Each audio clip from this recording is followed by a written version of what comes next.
Well, following the strikes early Saturday morning, there's been a debate about whether President Trump went far enough in sending a message.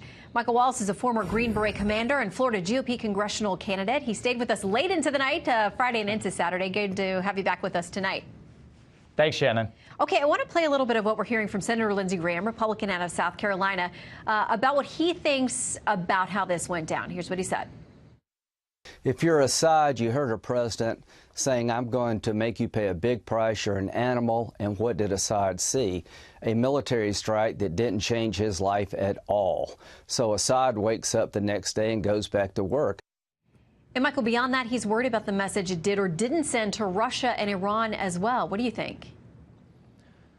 Well, I think the strike was proportionate. There was a real concern from Secretary Mattis that that we risked escalation with the Russians. But I do also share Senator Graham's concern in that I would have liked to have seen more in terms of taking out the Syrian Air Force and their ability to deliver these chemical weapons in the future. And it would also neuter the Assad regime and its big advantage against some of our allies in the region, the Kurds and the Arabs. Mm-hmm. So I think right now we're in a waiting game. And if they do it again, I'd like to see a much more aggressive response, which is reportedly what President Trump wanted.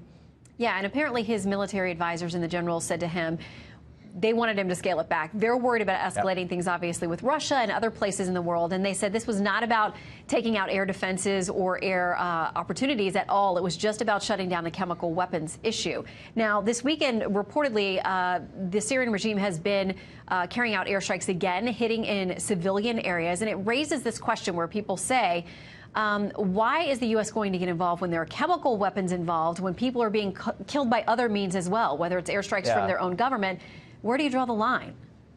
Yeah, and I saw Ambassador Haley get asked that question, but I do think you are crossing a line when you're starting to use weapons of mass destruction. And have no doubt, the other country watching here is North Korea and Kim Jong-un, who have a massive, massive chemical and biological weapons stockpile.